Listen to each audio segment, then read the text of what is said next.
Enzo Recto, kalaban ang katiwalian at kasinungalingan, kakampi sa katotohanan at kabutihan. Paano nila kukontrahin? O yun ang tanong. Kaya pa kayang kontrahin ng depensa yon? Yung ano na yon, siyempre kailangan nilang makarecover. Ang purpose ng defense pagkatapos mag-present ng prosecution, babawi ngayon ang defense. 'Di ba yung tawag doon, yung ang una direct examination. Yung ginawa ni Attorney Ligutan, direct examination yon. In-examine niya si Acosta. Ay ang problema, maraming damaging na mga nasabi si Acosta. So kailangang bumawi ang defense doon. Gagawin niya yan sa cross-examination. Baka bukas yan, baka bukas. O ano na ba? Mayroon pa ba bukas o next week? So ngayon, ang tanong, gagawin ng defense, paano nila kukontrahin? Ay medyo mabigat. Medyo mabigat. Kasi paano mo kukontrahin si Gina Acosta sa sinabi niya?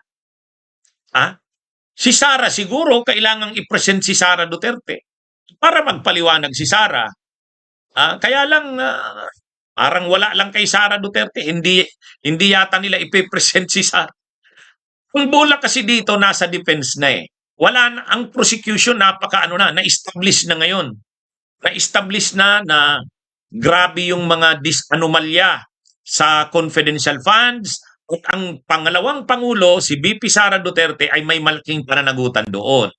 Lalo na nung sinabi ni Gina Acosta na ang nag-utos sa kanya ay si VP Sara Duterte. So ngayon, paano kukontrahin ng defense? Mabigat. Kasi unang-una, kredibilidad ni Gina Acosta ang gagawin ng defense. Kikwestiyonin nila ang kredibilidad ni Gina Acosta. Si Gina Acosta, tao na ni Sara mula pa sa Davao. Di ba? Mula pa sa Davao, tao na yan ni Sara. Tapos, paano mo ngayon kikwestiyonin yung mga sinabi ni Acosta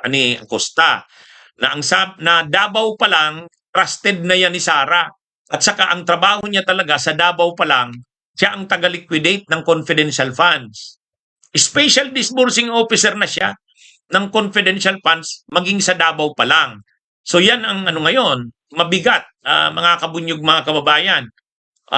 Pangalawa, si Gina Acosta ay hanggang ngayon staff ng Office of the Vice President.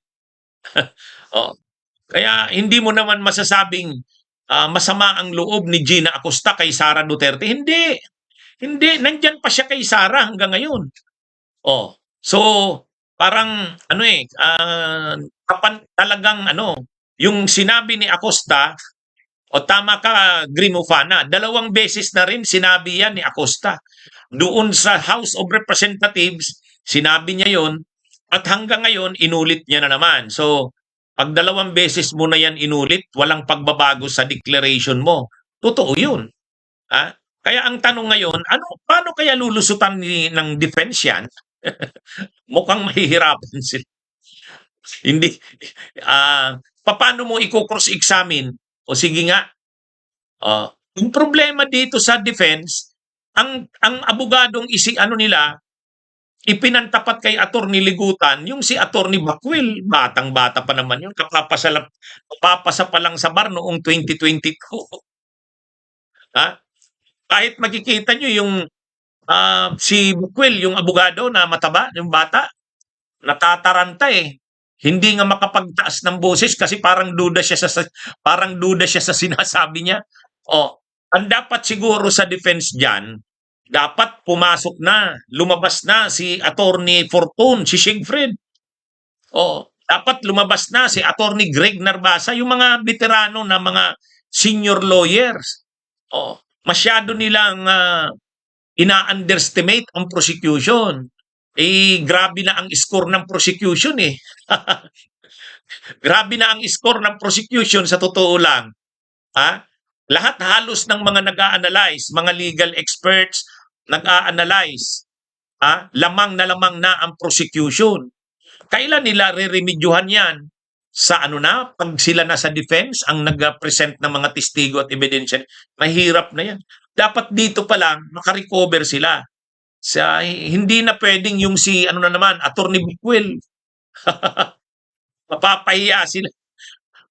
Kitang-kita naman natin, nilamon ni Attorney Ligutan eh. Di ba? Mga kabunyog mo, linamon ni Attorney Ligutan. Yung si, ano nga, si Bukwel, nag-o-object pero hindi siya confident sa objection niya.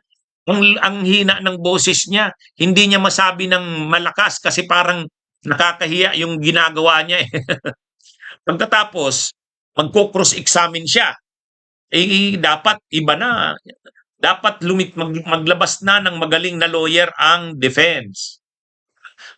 Dapat maglabas na ng magaling na lawyer ang defense. Kasi, kailangan makross-examine itong si Acosta para makarecover dun sa damage na nagawa kay Sara. Damaging kasi.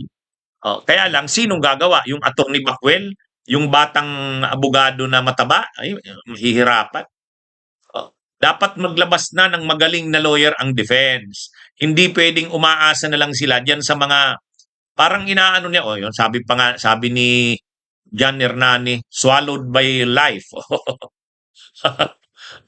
Kaya kaya sa totoo lang, ewan ko kung hindi ba nila na-assess na grabe na ang damage kay Sara Duterte? Ang tingin ko kasi parang ang iniisip ng kampo ng defense, ay wag na tayong ano diyan. Sa bandang huli naman ang mga senador na yan, kahit marami pang ebidensya, kahit talong-talo si VP Sara, kung mga senador na yan, si Robin Padilla, Aimee Marcos, Pia Cayetano, Alan Cayetano, yan naman bubuto yan para sa acquittal. Kaya lang mapapahiya na sila kasi nakikita ng taong bayan na napakatibay ng mga ebidensya. Tapos ngayon, i-acquit nila si Sara Duterte. Dapat itong sa defense, wag naman pahirapan ang mga pro-Sara senators. Dapat itong defense, ipaglaban nila si Sara, galingan nila, para yung mga pro-Sara na senators, pag bumuto sila ng acquittal, hindi naman sila mapahiya. Pero sa nangyayaring ito ngayon, mapapahiya sila. Sa bagay, wala namang hiya sa kadelikadesa yang sila Padilla. Anong sabi ni Padilla? Sabi ni Padilla, ay sunugin niyo pa ako, ang amoy ko, Duterte. Kaya, kaya ano yan mga kabunyog, mga kababayan. Ano yan? Pero, dapat din, ang defense ni Sara, kahit papano maka-score, galingan din. Para pag bumuto yung mga pro-Sara senators ng minorya na i-acquit si Sara, hindi sila nakakahiya. Ay magiging silang kahiya-hiya. Bakit mo in-acquit si Sara samantalang talong-talo? Ang tibay ng mga ebidensya ng prosecution. Tapos i-acquit nyo. Yun yung problema nila doon. Okay, mga kabunyog, mga kababayan, magandang araw po sa inyong lahat. Mabuhay po tayo. Bunyog, bunyog, halikan na kasama ka. Bunyog, kapag buklod ay may pag-asa. Luzon, Visayas, Mindanao, isa ang pananaw. Sa bagong Pilipinas ang bunyog isisigaw. Bunyog,